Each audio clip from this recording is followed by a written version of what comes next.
सतनाम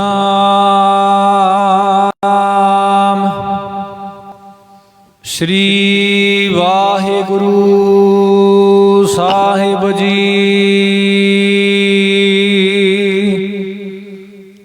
रामकली महला पहला। साहा गण है ना कर है विचार,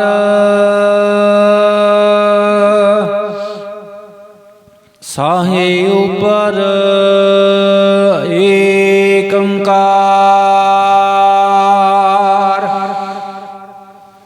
जिस गुर मिलै सोई विद जानै, गुरमत होय ता हुक्म पछाणै। साहा गण है ना कर है विचार। वाहिगुरु जी का खालसा वाहिगुरु जी की फतेह। कोट ब्रह्मंडां दे मालक जुगो जोगी अटल शब्दा अवतार दसां पातशाहियां दी आत्मक जोत।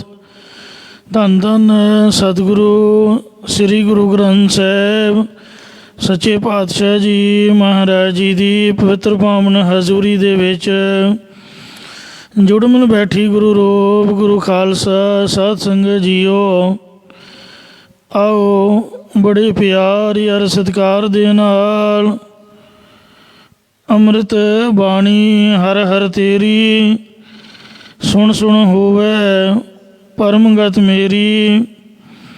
जलन बुझी शीतल हुए मनुआ सतगुर का दर्शन पाए जियो। सतगुरां दी पवित्र अमृत बाणी की कथा विचार व्याख्या सो सरवण करके लाह प्राप्त करो जी। कल कुछ टैक्नीकल प्रॉब्लम करके सो कथा विचार संगतां तक पहुँचण तो रह गई सी। आओ जिवें विचार आपां कल कर रहे सीगे ਉਹ ਸਤਿਗੁਰੂ ਪਹਿਲੇ ਪਾਤਸ਼ਾਹ ਸ੍ਰੀ ਗੁਰੂ ਨਾਨਕ ਦੇਵ ਸਾਹਿਬ ਜੀ ਮਹਾਰਾਜ ਦੀ ਪਾਵਨ ਰਸਨਾ ਤੋਂ ਜੋਗੀਆਂ ਦੇ ਪ੍ਰਥਾਏ ਜੋ ਉਪਦੇਸ਼ ਹੋ ਰਿਹਾ ਹੈ। ਖੱਤਰੀ ਬ੍ਰਾਹਮਣ ਸੂਦ ਵੈਸ ਉਪਦੇਸ਼ ਚੌਂ ਵਰਨਾਂ ਕੋ ਸਾਂਝਾ। ਸੋ ਗੁਰੂ ਮਹਾਰਾਜ ਦਾ ਪਾਵਨ ਉਪਦੇਸ਼ ਸ਼ਰਧਾ ਅਤੇ ਵਿਸ਼ਵਾਸ ਰੂਪ ਕਰਨਾ ਨਾਲ ਸਰਵਣ ਕਰਕੇ ਲਾਹ ਪ੍ਰਾਪਤ ਕਰੋ। ਗੁਰੂ ਮਹਾਰਾਜ ਜਦ ਸ੍ਰੀ ਨਾਨਕ ਮੱਤੇ ਗਏ ਸਨ, ਜਿਹੜਾ ਪਹਿਲਾਂ ਗੋਰਖ ਮੱਤਾ ਸੀ, ਉੱਥੇ ਜੋਗੀਆਂ ਨੂੰ ਇਹ ਉਪਦੇਸ਼ ਦੇ ਰਹੇ ਹਨ। ਪਿਆਰ ਨਾਲ ਸੁਣੋ ਜੀ। ਘਰ ਘਰ ਮਾਗਤ ਲਾਜ ਨਾ ਲਾਗੈ। ਇਹ ਜੋਗੀ ਲੋਕੋ ਘਰਾਂ ਘਰਾਂ ਵਿੱਚ ਭੋਜਨ ਮੰਗਦਿਆਂ ਤੁਹਾਨੂੰ ਲੱਜਿਆ ਨਹੀਂ ਲੱਗਦੀ, ਭਾਵ ਤੁਹਾਨੂੰ ਸ਼ਰਮ ਨਹੀਂ ਆਉਂਦੀ। ਇਸੇ ਪ੍ਰਕਾਰ ਘਰ ਘਰ ਮਾਗਤ ਲਾਜ ਨਾ ਲਾਗੈ। ਤੁਹਾਨੂੰ ਸ਼ਾਸਤਰਾਂ ਤੋਂ ਜਾਂ ਦੇਹਾਂ ਵਿੱਚ ਮੰਗਤੇ ਬਣ ਕੇ ਪਦਾਰਥਾਂ ਦੀ ਇੱਛਾ ਕਰਦਿਆਂ ਸ਼ਰਮ ਨਹੀਂ ਆਉਂਦੀ। ਗਾਵ ਹੈ ਗੀਤ ਰਹਾਉ ਹੀ ਪੜੋ। ਰਹਾਉ ਵਿਸ਼ਰਾਮ ਦੇ ਕਰ ਫੁਰਮਾਨ ਕਰਦੇ ਹਨ। ਗਾਵ ਹੈ ਗੀਤ ਨਾ ਚੀਨਹਿ ਆਪ। ਤੁਸੀਂ ਬਿਸ਼ਨ ਬਦੇ ਇਹ ਗੀਤ ਤਾਂ ਗਾਉਂਦੇ ਹੋ ਜਾਂ ਅਲਖ ਹੋ ਇਹ ਸ਼ਬਦ ਤਾਂ ਗਾਉਂਦੇ ਹੋ, ਪਰੰਤੂ ਅਲਖ ਸਰੂਪ ਨੂੰ ਖੁਦ ਆਪ ਜਾਣਦੇ ਨਹੀਂ ਹੋ। ਕਿਉ ਲਾਗੀ ਨਿਵਰੈ ਪ੍ਰਤਾਪ। ਪਰ ਵਿਸ਼ੇਸ਼ ਕਰਕੇ ਤੁਹਾਡੇ ਅੰਦਰ ਤ੍ਰਿਸ਼ਨਾ ਈਰਖਾ ਰੂਪ ਤਪਸ਼ ਲੱਗੀ ਹੋਈ ਹੈ, ਜਾਂ ਜੋ ਤੁਹਾਡੇ ਅੰਦਰ ਆਪਣਾ ਤੇਜ ਪ੍ਰਭਾਵ ਆਪਣਾ ਜਸ ਕਰਾਉਣ ਦੀ ਇੱਛਾ ਲੱਗੀ ਹੋਈ ਹੈ। ਉਹ ਲੱਗੀ ਹੋਈ ਈਰਖਾ ਤ੍ਰਿਸ਼ਨਾ ਰੂਪ ਤਪਸ਼ ਕਿਵੇਂ ਨਿਵਰਤ ਹੋਵੇਗੀ ਦੱਸੋ। ਭਾਵ ਆਪਣੇ ਆਪ ਦੂਰ ਨਹੀਂ ਹੋਣੀ। ਗੁਰ ਕੈ ਸ਼ਬਦ ਰਚੈ ਮਨ ਭਾਏ। ਜੇਕਰ ਸਤਿਗੁਰਾਂ ਦੇ ਉਪਦੇਸ਼ ਵਿੱਚ ਚਿੱਤ ਪ੍ਰੇਮ ਦੇ ਸਹਿਤ ਰੰਗਿਆ ਤਦਾਕਾਰ ਹੋ ਜਾਏ, ਜਾਂ ਗੁਰਾਂ ਦੇ ਸ਼ਬਦ ਦੀ ਕਮਾਈ ਕਰਨ ਦੀ ਮਨ ਵਿੱਚ ਭਾਵਨਾ ਹੋਵੇ, ਜਾਂ ਚਿੱਤ ਵਿੱਚ ਸ਼੍ਰੋਮਣੀ ਪਰਮੇਸ਼ਰ ਦਾ ਪ੍ਰਕਾਸ਼ ਹੋਵੇ ਅਤੇ ਕਿਆ ਸਹਿਜ ਵਿਚਾਰੀ ਖਾਏ। ਸੋਤੇ ਸਿੱਧੀ ਸਰੂਪ ਦੀ ਵਿਚਾਰ ਕਰਨ ਰੂਪ ਭਿਕਸ਼ਾ ਖਾਣਾ ਕਰੇ। ਜੋ ਸਹਿਜ ਗਿਆਨ ਸਰੂਪ ਦੀ ਵਿਚਾਰ ਕਰਨੀ ਹੈ, ਇਹ ਗੁਰਾਂ ਦੁਆਰਾ ਭਿਖਿਆ ਪ੍ਰਾਪਤ ਹੁੰਦੀ ਹੈ। ਇਸ ਲਈ ਇਸ ਦੇ ਤਾਂ ਹੀ ਖਾਣਾ ਕਰੇ, ਧਾਰਨ ਕਰੇ ਤਾਂ ਈਰਖਾ ਰੂਪ ਤਪਸ਼, ਤ੍ਰਿਸ਼ਨਾ ਰੂਪ ਤਪਸ਼ ਦੀ ਨਿਵਰਤੀ ਹੁੰਦੀ ਹੈ। ਪਾਸਮ ਚੜਾਏ ਕਰਹਿ ਪਾਖੰਡ।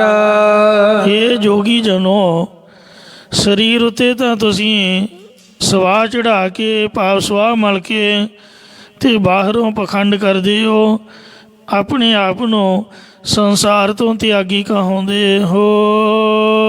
ਮਾਇਆ ਮੋਹ ਸਹਾਇ ਜਮ ਡੰਡ। ਪਰ ਅੰਦਰ ਤੁਹਾਡੇ ਮਾਇਆ ਦਾ ਬਹੁਤਾ ਜ਼ਿਆਦਾ ਸਨੇਹ ਹੈ, ਮੋਹ ਹੈ। ਭਾਵ ਤੁਹਾਡੇ ਅੰਦਰ ਇਹੀ ਇੱਛਾ ਬਣੀ ਰਹਿੰਦੀ ਹੈ ਕਿ ਲੋਕ ਸਾਡੀ ਪੂਜਾ ਕਰਨ, ਬਹੁਤਾ ਚੜਾਵਾ ਚੜਾਉਣ ਇਤਿਆਦਿਕ। ਇਸ ਕਰਕੇ ਤੁਸੀਂ ਅੰਤਮ ਸਮੇਂ ਯਮਦੂਤਾਂ ਦਾ ਡੰਡਾ ਸਹਾਰਨਾ ਕਰੋਗੇ। ਟੂਟੈ ਖਾਪਰ ਭੀਖ ਨਾ ਪਾਏ। ਯੋਗੀਆਂ ਦੇ ਹੱਥ ਵਿੱਚ ਖੱਪਰ ਹੁੰਦਾ ਹੈ, ਮੰਗਣ ਵਾਲਾ। ਹੇ ਜੋਗੀ ਜਨੋ, ਤੁਹਾਡਾ ਸਰੀਰ ਰੂਪੀ ਖੱਪਰ ਟੁੱਟ ਰਿਹਾ ਹੈ, ਭਾਵ ਤੁਹਾਡੀ ਉਮਰ ਘਟ ਰਹੀ ਹੈ, ਪਰੰਤੂ ਤੁਸੀਂ ਅਜੇ ਤੱਕ ਪ੍ਰਭੂ ਪ੍ਰਾਪਤੀ ਵਾਲੀ ਪ੍ਰੇਮ ਰੂਪੀ ਭਿਕਸ਼ਾ ਲਈ ਹੋਈ ਨਹੀਂ ਹੈ। ਇਸੇ ਪ੍ਰਕਾਰ ਟੂਟੈ ਖਾਪਰ ਭੀਖ ਨਾ ਪਾਏ। ਤੁਸੀਂ ਸਰੀਰਾਂ ਨੂੰ ਖੱਪਰ ਵਿੱਚ ਪੈ ਪੈ ਕੇ ਫੁੱਟਦੇ ਹੋ, ਭਾਵ ਜੰਮਦੇ ਮਰਦੇ ਰਹਿੰਦੇ ਹੋ, ਕਿਉਂਕਿ ਤੁਸੀਂ ਪਰਮੇਸ਼ਰ ਪ੍ਰਾਪਤੀ ਵਾਲੀ ਪ੍ਰੇਮ ਰੂਪੀ ਭਿਕਸ਼ਾ ਲਈ ਹੋਈ ਨਹੀਂ ਹੈ। ਭਾਵ ਤੁਸੀਂ ਪ੍ਰੇਮ ਭਿਖਿਆ ਲੈ ਲੈਂਦੇ ਤਾਂ ਤੁਹਾਨੂੰ ਜੰਮਣ ਮਰਨ ਵਿੱਚ ਨਹੀਂ ਆਉਣਾ ਪੈਣਾ ਸੀਗਾ। ਇਸੇ ਪ੍ਰਕਾਰ ਟੂਟੈ ਖਾਪਰ ਭੀਖ ਨਾ ਪਾਏ। ਦੇਹ ਅਧਿਆਸ ਰੂਪੀ ਖੱਪਰ ਟੁੱਟ ਜਾਂਦਾ ਹੈ। ਇਸੇ ਕਰਕੇ ਤੁਹਾਨੂੰ ਪ੍ਰਭੂ ਪ੍ਰਾਪਤੀ ਵਾਲੀ ਪ੍ਰੇਮ ਰੂਪ ਭਿਕਸ਼ਾ ਦੀ ਪ੍ਰਾਪਤੀ ਨਹੀਂ ਹੋਈ। ਇਸੇ ਪ੍ਰਕਾਰ ਟੂਟੈ ਖਾਪਰ ਭੀਖ ਨਾ ਪਾਏ। ਤੁਹਾਡਾ ਰਿਦੇ ਰੂਪੀ ਖੱਪਰ ਸ਼ਰਧਾ ਭਾਵਨਾ ਵੱਲੋਂ ਫੁੱਟਿਆ ਹੋਇਆ ਹੈ। ਇਸੇ ਕਰਕੇ ਤੁਹਾਨੂੰ ਪ੍ਰੇਮ ਰੂਪੀ ਭਿਖਿਆ ਮਿਲਦੀ ਕੋਈ ਨਹੀਂ ਹੈ। ਬੰਧਨ ਬਾਧਿਆ ਆਵੈ ਜਾਏ। ਇਸ ਕਰਕੇ ਸੰਸਾਰਿਕ ਬੰਧਨਾਂ ਵਿੱਚ ਬੰਨੇ ਹੋਏ ਜਾਂ ਕਰਮਾਂ ਧਰਮਾਂ ਦੇ ਬੰਧਨਾਂ ਵਿੱਚ ਬੱਝੇ ਹੋਏ ਵਾਸਨਾ ਬੱਧਾ ਆਵੈ ਜਾਏ। ਵਾਸਨਾ ਕਰਕੇ ਤੁਸੀਂ ਜੰਮ ਕੇ ਆਉਂਦੇ ਤੇ ਮਰ ਕੇ ਤੁਰੇ ਜਾਂਦੇ ਹੋ। ਜੰਮਣ ਮਰਨ ਦਾ ਚੱਕਰ ਤੁਹਾਡੇ ਗਲ ਵਿੱਚ ਪਿਆ ਹੋਇਆ ਹੈ। ਬਿੰਦ ਨਾ ਰੱਖ ਹੈ ਜਤੀ ਕਹਾਵੈ। ਤੁਸੀਂ ਦਵਾਈਆਂ ਬਹੁਤ ਖਾਂਦੇ ਹੋ, ਪਰੰਤੂ ਫਿਰ ਵੀ ਤੁਸੀਂ ਬੀਰਜ ਨੂੰ ਰੋਕ ਕੇ ਨਹੀਂ ਰੱਖ ਸਕਦੇ। ਭਾਵ ਤੁਹਾਡਾ ਬ੍ਰਹਮਚਰਜ ਸੁਪਨੇ ਵਿੱਚ ਹੀ ਖਾਰਜ ਹੋ ਜਾਂਦਾ ਹੈ। ਤੋ ਗਹਿਰੀ ਗਹਿਰੀ ਉਲਟੀ ਸਿੱਧੀ ਬੁਰੀ ਨਿਗਾਹ ਕਰਕੇ ਖਾਰਜ ਹੋ ਜਾਂਦਾ, ਵੇਸਟ ਹੋ ਜਾਂਦਾ, ਕਾਇਮ ਨਹੀਂ ਰਹਿੰਦਾ। ਫਿਰ ਵੀ ਤੁਸੀਂ ਲੋਕਾਂ ਦੇ ਕੋਲੋਂ ਆਪਣੇ ਆਪ ਨੂੰ ਜਾਤ ਰੱਖਣ ਵਾਲੇ ਜਤੀ ਕਹਾਉਂਦੇ ਹੋ।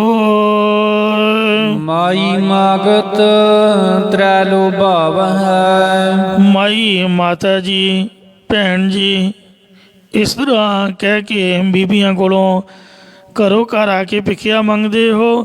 ਕਹਿੰਦੇ ਮਾਂ ਅਤੇ ਭੈਣ ਹੋ, ਪਰ ਮਨ ਵਿੱਚ ਤੁਹਾਡੇ ਲਾਲਚ ਹੈ ਕਿ ਸਾਡੀ ਘਰ ਵਾਲੀ ਬਣ ਜਾਏ। ਇਸਤਰੀ ਜਾਣ ਕੇ ਉਹਦੇ 'ਤੇ ਲੁਭਾਏ ਮਨ ਹੁੰਦੇ ਹੋ। ਬੀਬੀਆਂ ਕੋਲੋਂ ਪਿੱਛੇ ਆ ਕੇ ਮੰਗਦੇ, ਇਸਤਰੀ ਜਾਣ ਕੇ ਉਹਦੇ 'ਤੇ ਲਲਚਾਈਆਂ ਅੱਖਾਂ ਪਾਉਂਦੇ ਹੋ ਕਿ ਸਾਨੂੰ ਇਹ ਪ੍ਰਾਪਤ ਹੋ ਜਾਏ। ਤੋ ਇਸੇ ਪ੍ਰਕਾਰ ਮਾਈ ਮਾਗਤ ਤ੍ਰੈ ਲੋਭਾਵ ਹੈ। ਮਾਈ ਮਾਇਆ ਮੰਗਦੇ ਹੋ। ਤੁਹਾਡੇ ਮਨ, ਕੰਨ ਅਤੇ ਨੇਤਰ ਇਹ ਤਿੰਨ ਇੰਦਰੀ ਲੁਭਾਈਮਾਨ ਹੋ ਜਾਂਦੇ ਨੇ। ਮਨ ਇਸਤਰੀ ਦੇ ਤਨ ਨੂੰ ਛੂਹਣਾ ਚਾਹੁੰਦਾ ਹੈ, ਕੰਨ ਇਸਤਰੀ ਦੇ ਪਿਆਰੇ ਮਿੱਠੇ ਬੋਲ ਸੁਣਨਾ ਚਾਹੁੰਦੇ ਨੇ, ਅਤੇ ਨੇਤਰ ਇਸਤਰੀ ਦੇ ਸੁੰਦਰ ਸਰੂਪ ਨੂੰ ਵੇਖਣਾ ਚਾਹੁੰਦੇ ਹਨ। ਇਸੇ ਪ੍ਰਕਾਰ ਮਾਈ ਮਾਗਤ ਤ੍ਰੈ ਲੋਭਾਵ ਹੈ। ਸੋ ਮਨ ਬਣੀ ਸਰੀਰ ਕਰਕੇ ਤੁਸੀਂ ਮਾਈ ਮਾਇਆ ਦੇ ਉੱਪਰ ਲੁਭਾਈਮਾਨ ਹੋ ਰਹੇ ਹੋ। ਹਾਏ ਮਾਇਆ, ਹਾਏ ਮਾਇਆ, ਮਾਇਆ ਮਾਇਆ ਕਰ ਮੋਏ, ਮਾਇਆ ਕਿਸੇ ਨਾ ਸਾਥ। ਹੰਸ ਚਲੇ ਉਠ ਡੁੰਮਣੋ, ਮਾਇਆ ਭੁੱਲੀ ਯਾਦ। ਇਹੋ ਮਾਇਆ ਮੰਗਦੇ ਹੋ, ਮਨ ਬਣੀ ਸਰੀਰ ਕਰਕੇ ਲੁਭਾਈਮਾਨ ਹੋ ਰਹੇ ਹੋ। ਇਸੇ ਪ੍ਰਕਾਰ ਮਾਈ ਮਾਗਤ ਤ੍ਰੈ ਲੋਭਾਵ ਹੈ। ਤ੍ਰਿਗੁਣੀ ਮਾਇਆ, ਰਜੋ ਤਮੋ ਅਤੇ ਸਤੋ, ਇਹਨਾਂ ਵਿੱਚ ਲੁਭਾਈਮਾਨ ਉਲਝੇ ਰਹਿੰਦੇ ਹੋ, ਫਸੇ ਰਹਿੰਦੇ ਹੋ।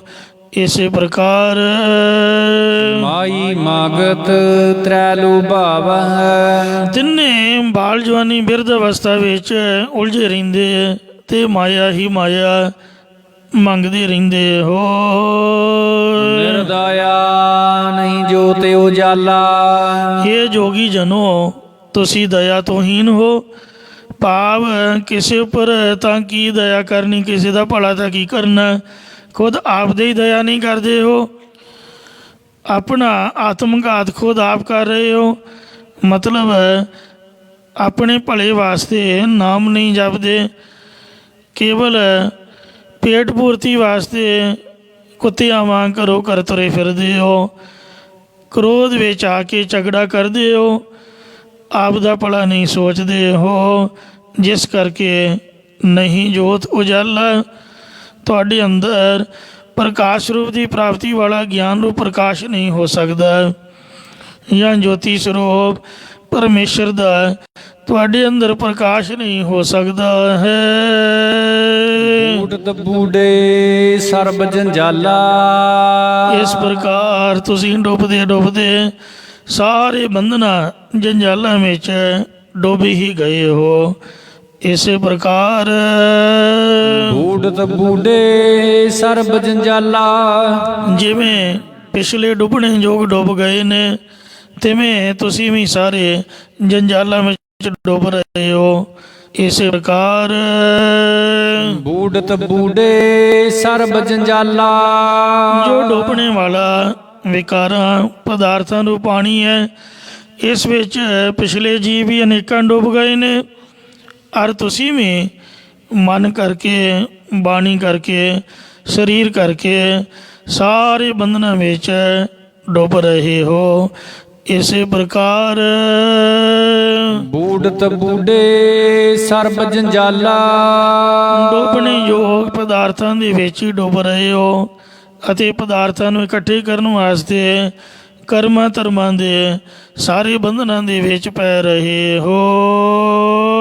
ਭੇਖ ਕਰਹਿ ਖਿੰਥਾ ਬਹੁਤ ਹਟੂਆ। ਦਿਖਾਵੇ ਮਾਤਰ ਉੱਪਰੋਂ ਉੱਪਰੋਂ ਭੇਖ ਧਾਰਨਾ ਕਰਦੇ ਹੋ, ਗਲ ਦੇ ਵਿੱਚ ਖਫਣੀ ਗੋਦੜੀ ਪਾਉਣਾ ਕਰਦੇ ਹੋ, ਅਤੇ ਬਹੁਤੇ ਠਾਠ ਬਾਠ ਬਣਾਉਂਦੇ ਪਏ ਹੋ, ਜਾਂ ਬਹੁਤੀਆਂ ਬਣਾਵਟਾਂ ਬਣਾਉਂਦੇ ਪਏ ਹੋ। ਖੇਲ ਖੇਲੈ ਬਹੁ ਨਟੂਆ। ਜਿਵੇਂ ਮਦਾਰੀ ਬਾਜ਼ੀਗਰ ਮਾਇਆ ਦੀ ਪ੍ਰਾਪਤੀ ਵਾਸਤੇ ਬਹੁਤ ਸਾਰਾ ਝੂਠਾ ਖੇਡ ਖੇਡਦਾ ਹੈ। ਕਾਗਜ਼ਾਂ ਤੋਂ ਕਬੂਤਰ ਬਣਾ ਦਿੰਦਾ, ਡੱਬੇ ਦੇ ਦੋ ਖਾਨਿਆਂ ਵਿੱਚ ਇੱਕ ਪਾਸੇ ਜਿਉਂਦਾ ਕਬੂਤਰ ਪਾਇਆ ਹੁੰਦਾ, ਦੂਜੇ ਪਾਸੇ ਕਾਗਜ਼ ਪਾ ਕੇ, ਅਤੇ ਉਹ ਖਾਲੀ ਦਿਖਾ ਦਿੰਦਾ। ਫਿਰ ਜਿਉਂਦਾ ਕਬੂਤਰ ਕੱਢ ਕੇ ਉਡਾ ਦਿੰਦਾ। ਇਉਂ ਨੱਟ ਦੀ ਤਰ੍ਹਾਂ ਤੁਸੀਂ ਝੂਠੇ ਖੇਡਾਂ ਨੂੰ ਖੇਡਦੇ ਹੋ ਜਾਂ ਝੂਠੇ ਸੰਸਾਰ ਵਿੱਚ ਨੱਟ ਦੀ ਤਰ੍ਹਾਂ ਬਹੁਤੇ ਖੇਲਾਂ ਨੂੰ ਖੇਲਦੇ ਹੋ। ਅੰਦਰ ਅਗਨ ਚਿੰਤਾ ਬਹੁ ਜਾਰੇ। ਤੁਹਾਡੇ ਹਿਰਦੇ ਅੰਦਰੋਂ ਤ੍ਰਿਸ਼ਨਾ ਰੂਪੀ ਅੱਗ ਤੇ ਚਿੰਤਾ ਨੇ ਪਤਾ ਤੁਹਾਨੂੰ ਸਾੜਿਆ ਹੋਇਆ ਹੈ, ਜਾਂ ਚਿੰਤਾ ਰੂਪ ਅਗਨੀ ਨੇ ਬਹੁਤੇ ਸਾੜੇ ਹੋਏ ਹਨ। ਜੋਗੀ ਬਿਨ ਕਰਮਾ ਕੈਸੇ ਉਤਰਸ ਪਾਰੇ। ਗੁਰਾਂ ਦੀ ਕਿਰਪਾ ਜਾਂ ਸ੍ਰੇਸ਼ਟ ਕਰਮਾਂ ਤੋਂ ਬਿਨਾ ਕਿੰਜ ਤੁਸੀਂ ਸੰਸਾਰ ਸਮੁੰਦਰ ਤੋਂ ਪਾਰ ਹੋ ਕੇ ਮੁਕਤੀ ਰੂਪ ਕਿਨਾਰੇ 'ਤੇ ਉਤਰੋਗੇ, ਭਾਵ ਨਹੀਂ ਉਤਰ ਸਕੋਗੇ। ਮੁਦਰਾ ਫਟਕ ਬਨਾਈ ਕਾਨ। ਇਹ ਜੋਗੀ ਜਨੋ, ਤੁਸੀਂ ਕੰਨਾਂ ਨੂੰ ਪਾੜ ਕੇ, ਫਟਕ ਨਾਮ ਹੈ ਪਾੜ ਕੇ, ਕੱਚ ਦੀਆਂ ਮੁੰਦਰਾਂ ਬਣਾ ਲਈਆਂ, ਭਾਵ ਕੰਨਾਂ ਵਿੱਚ ਪਹਿਨ ਲਈਆਂ ਨੇ। ਜਾਂ ਫਟਕ ਨਾਮ ਹੈ ਬਲੌਰ ਦਾ, ਬਲੌਰ ਵੀ ਸ਼ੀਸ਼ਾ ਹੀ ਹੁੰਦਾ। ਇਉਂ ਬਲੌਰ ਦੀਆਂ ਮੁੰਦਰਾਂ ਬਣਾ ਕੇ ਕੰਨਾਂ ਦੇ ਵਿੱਚ ਪਹਿਰੀਆਂ ਹੋਈਆਂ ਹਨ। ਮੁਕਤ ਨਹੀਂ ਵਿਦਿਆ ਵਿਗਿਆਨ। ਪਰੰਤੂ ਬੇਵਿਸ਼ੇਸ਼ ਗਿਆਨ, ਭਾਵ ਅਪਰੋਹ ਗਿਆਨ ਦੇਣ ਵਾਲੀ ਵਿਦਿਆ ਤੋਂ ਬਗੈਰ ਤੁਹਾਡੀ ਮੁਕਤੀ ਨਹੀਂ ਹੋਣੀ, ਜਾਂ ਅਪਰੋਹ ਗਿਆਨ ਦੇਣ ਵਾਲੀ ਬ੍ਰਹਮ ਵਿਦਿਆ ਤੋਂ ਬਿਨਾਂ ਮੁਕਤੀ ਦੀ ਪ੍ਰਾਪਤੀ ਨਹੀਂ ਹੁੰਦੀ ਹੈ। ਜੀਵਾ ਇੰਦਰੀ ਸਾਧ ਲੋਭਾਨਾ। ਤੁਹਾਡੀ ਜ਼ੁਬਾਨ ਆਦਿਕ ਇੰਦਰੀ ਪਦਾਰਥਾਂ ਦੇ ਸੁਭਾਅ ਦੇ ਵਿੱਚ ਲਵਾਈਮਾਨ ਹੋ ਰਹੀ ਹੈ। ਇਸੇ ਪ੍ਰਕਾਰ ਜੀਵਾ ਇੰਦਰੀ ਸਾਧ ਲੋਭਾਨਾ।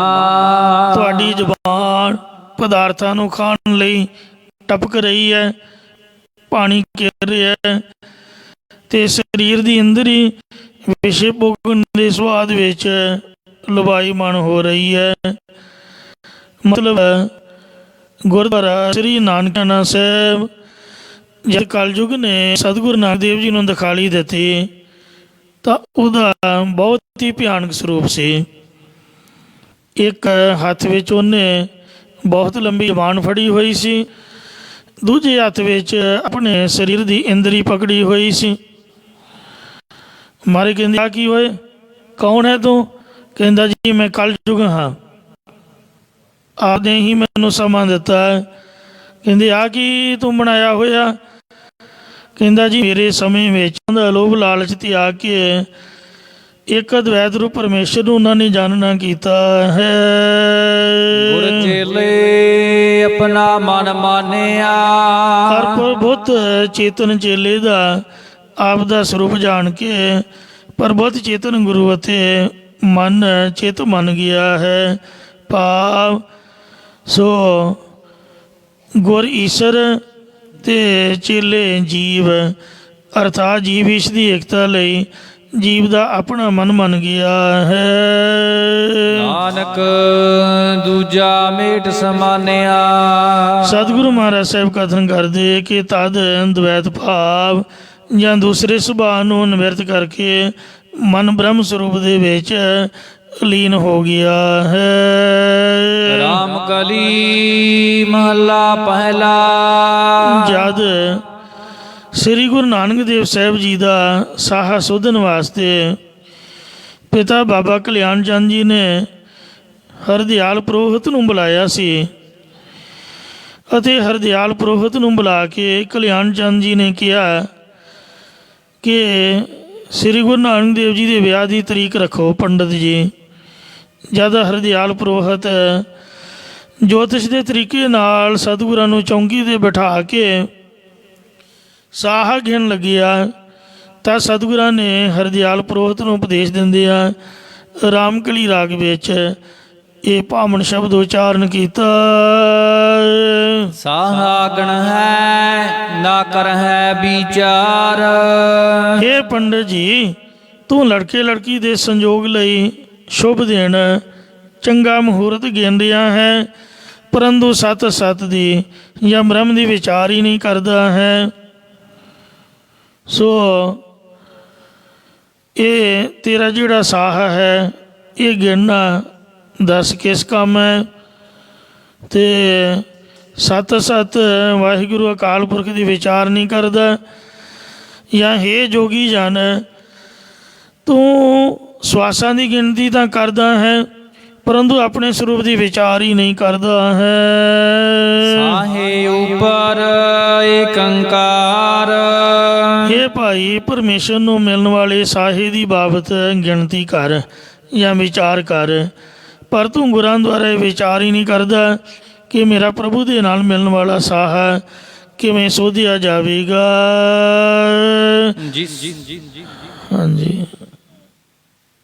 ਜਿਸ ਗੁਰ ਮਿਲੈ ਸੋਈ ਬਿਦ ਜਾਣੈ। ਸਾਹੇ ਉੱਪਰ ਏਕ ਓੰਕਾਰ। ਹੇ ਪੰਡਤ, ਜੋ ਇੱਕ ਓੰਕਾਰ ਦਾ ਉਚਾਰਨ ਕਰਕੇ ਕੋਈ ਵੀ ਕਾਰਜ ਆਰੰਭ ਕਰਨਾ, ਇਹੀ ਸਾਰੇ ਸਾਹਾਂ ਤੋਂ ਉੱਪਰ ਸ੍ਰੇਸ਼ਟ ਹੈ। ਜਾਂ ਪਰਮੇਸ਼ਰ ਸਾਰੇ ਸਾਹਿਆਂ ਦੇ ਉੱਤੇ ਹੈ, ਭਾਵ ਸਾਰੇ ਸਾਹਿਆਂ ਤੋਂ ਭਰੇ ਰਹਿਤ ਹੈ। ਜਾਂ ਹੇ ਪੰਡਤ, ਇਹਨਾਂ ਸਾਹਿਆਂ ਤੋਂ ਉੱਪਰ ਉੱਠਣਾ ਕਰ, ਫਿਰ ਏਕ ਓੰਕਾਰ ਪਰਮੇਸ਼ਰ ਦੀ ਤੈਨੂੰ ਪ੍ਰਾਪਤੀ ਹੋਵੇਗੀ। ਜਾਂ ਜੋ ਬ੍ਰਹਮਾ ਵਿਸ਼ਨੂੰ ਸ਼ਿਵ ਜੀ ਆਦਿਕ ਸ਼ਾਹੂਕਾਰ ਮੰਨੇ ਨੇ, ਜੋ ਇਹਨਾਂ ਸਭਨਾਂ ਤੋਂ ਉੱਪਰ ਪਰਮੇਸ਼ਰ ਹੈ, ਉਸ ਨਾਲ ਚਿੱਤ ਜੋੜਨਾ ਚਾਹੀਦਾ ਹੈ। ਸਵਾਸਾਂ ਦੀ ਗਿਣਤੀ ਤੋਂ ਉੱਪਰ ਹੋ ਕੇ ਪਰਮੇਸ਼ਰ ਦਾ ਸਿਮਰਨ ਕਰ। ਮਤਲਬ ਸਾਹਾ ਸੋਧਣ ਵਾਸਤੇ ਪੰਡਤ ਕੋ ਜਾਣ ਦੀ ਆਗਿਆ ਨਹੀਂ ਹੈ। ਦੋਵੇਂ ਤਰ੍ਹਾਂ ਆਪਸ ਵਿੱਚ ਮਿਲ ਕੇ ਕੋਈ ਛੁੱਟੀ ਦਾ ਦਿਨ, ਵਿਹਲਾ ਦਿਨ ਮਿਥ ਲੈਣ, ਫਿਰ ਗੁਰੂ ਜੀ ਦੇ ਚਰਨਾਂ ਵਿੱਚ ਅਰਦਾਸ ਹੋਵੇ, ਬਸ ਇਹੀ ਮਰਯਾਦਾ ਹੈ। ਜਿਸ ਗੁਰ ਮਿਲੇ, ਪਰ ਜਿਸ ਨੂੰ ਪੂਰਨ ਸਤਿਗੁਰੂ ਜੀ ਦਾ ਸੰਗ ਮਿਲੇ ਸੋਈ ਵਿਧ ਜਾਣਾ, ਉਹੀ ਇਹ ਵਿਧੀ ਜਾਣੇ। ਨਗੁਰੇ ਬੰਦੇ ਨੂੰ ਭਲਾ ਕੀ ਪਤਾ ਹੈ? ਗੁਰੂ ਵਾਲਾ ਹੀ ਵਾਹਿਗੁਰੂ ਦੀ ਵਿਧੀ ਨੂੰ, ਜੁਗਤੀ ਨੂੰ, ਪਰਮਾਤਮਾ ਦੀ ਪ੍ਰਾਪਤੀ ਦੀ ਜੁਗਤੀ ਨੂੰ ਜਾਣਦਾ, ਜਾਂ ਸਾਹਾ ਕੱਢਣ ਦੀ ਜੁਗਤੀ ਨੂੰ ਜਾਣਦਾ ਹੈ। ਜਿਸ ਗੁਰ ਮਿਲੈ ਸੋਈ ਬਿਦ ਜਾਣੈ। ਸੋ ਜਿਸ ਨੂੰ ਸਤਿਗੁਰੂ ਨਾਨਕ ਦੇਵ ਮਹਾਰਾਜ ਦੀ ਮਿਲਦੇ ਨੇ, ਉਹੀ ਸਾਹ ਕੱਢਣ ਦੀ ਵਿਧੀ ਨੂੰ ਜਾਂ ਪ੍ਰਭੂ ਦੀ ਪ੍ਰਾਪਤੀ ਦੀ ਵਿਧੀ ਨੂੰ ਜਾਣਦਾ ਹੈ। ਗੁਰਮਤਿ ਹੋਇ ਤਾ ਹੁਕਮ ਪਛਾਣੈ। ਜੇ ਗੁਰ ਸਿੱਖਿਆ ਹਿਰਦੇ ਵਿੱਚ ਵਸੀ ਹੋਵੇ, ਤਦ ਹੀ ਵਾਹਿਗੁਰੂ ਦਾ ਭਾਣਾ ਮੰਨਣਾ ਜੀ ਪਹਿਚਾਣ ਸਕਦਾ, ਜਾਂ ਨਾਮ ਜਪਣ ਵਾਲੇ ਨੂੰ ਹੁਕਮ ਦੀ ਪਹਿਚਾਣ ਹੁੰਦੀ ਹੈ। ਝੂਠ ਨਾ ਬੋਲ ਪਾਂਡੇ ਸੱਚ ਕਹੀਐ। ਲੋਕਾਂ ਨੂੰ ਖੁਸ਼ ਕਰਕੇ ਮੋਟੀਆਂ ਫੀਸਾਂ ਲੈਣ ਵਾਸਤੇ, ਹੇ ਪੰਡਤ ਤੂੰ ਝੂਠ ਨਾ ਬੋਲ, ਸੱਚੇ ਬਚਨਾਂ ਨੂੰ ਕਹਿਣਾ ਚਾਹੀਦਾ ਹੈ। ਹਉ ਮੈਂ ਜਾਇ ਸ਼ਬਦ ਘਰ ਲਹੀਐ। ਜਦ ਗੁਰ ਉਪਦੇਸ਼ ਨੂੰ ਹਿਰਦੇ ਰੂਪੀ ਘਰ ਦੇ ਵਿੱਚ ਲੈਣਾ ਧਾਰਨ ਕਰੀਏ, ਤਦ ਅੰਦਰੋਂ ਹੰਗਤਾ ਚਲੀ ਜਾਂਦੀ ਹੈ। ਇਸੇ ਪ੍ਰਕਾਰ ਹਉ ਮੈਂ ਜਾਇ ਸ਼ਬਦ ਘਰ ਲਹੀਐ। ਜਦ ਗੁਰੂ ਉਪਦੇਸ਼ ਦੀ ਕਮਾਈ ਕਰਕੇ ਦੇਹ ਦੀ ਹੰਗਤਾ ਚਲੀ ਜਾਏ, ਤਦ ਫਿਰ ਸੱਚਾ ਸਰੂਪ ਰੂਪੀ ਘਰ, ਸੱਚਖੰਡ ਰੂਪੀ ਘਰ ਪ੍ਰਾਪਤ ਕਰ ਲਈਦਾ, ਜਾਂ ਬ੍ਰਹਮ ਨੂੰ ਜਾਣ ਲਈਦਾ ਹੈ। ਇਸੇ ਪ੍ਰਕਾਰ ਹਉ ਮੈਂ ਜਾਇ ਸ਼ਬਦ ਘਰ ਲਹੀਐ। ਜਦ ਸਾਧ ਸੰਗਤ ਰੂਪੀ ਘਰ ਵਿੱਚੋਂ ਸ਼ਬਦ ਦੀ ਪ੍ਰਾਪਤੀ ਕਰੀਏ, ਤਾਂ ਫਿਰ ਹਉਮੈ ਚਲੀ ਜਾਂਦੀ ਹੈ। ਜਦ ਦੇਹ ਦੀ ਹੰਗਤਾ ਚਲੀ ਜਾਏ, ਤਾਂ ਜੋ ਹਿਰਦੇ ਦਾ ਅੰਤਰਮੁਖ ਹੋਣਾ, ਇਹ ਘਰ ਪ੍ਰਾਪਤ ਕਰ ਲਈਦਾ ਹੈ।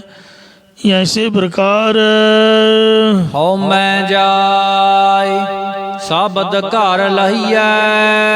ਅੰਤਰਮੁਖ ਹਿਰਦੇ ਵਿੱਚ ਤੁਰਿਆ ਪਦ ਰੂਪੀ ਘਰ ਦੀ ਪ੍ਰਾਪਤੀ ਕਰ ਲਈਦੀ ਹੈ। ਜੇ ਹਉਮੈ ਚਲੀ ਜਾਏ, ਜਦ ਅੰਦਰੋਂ ਦੇਹ ਦੀ ਹੰਗਤਾ ਚਲੀ ਜਾਏ, ਤਦ ਜਿਸ ਬ੍ਰਹਮ ਦਾ ਸਾਰਾ ਬ੍ਰਹਮੰਡ ਰੂਪੀ ਘਰ ਬਣਾਇਆ ਹੋਇਆ, ਉਸ ਨੂੰ ਜਾਣ ਲਈਦਾ, ਲਖ ਲਈਦਾ ਹੈ।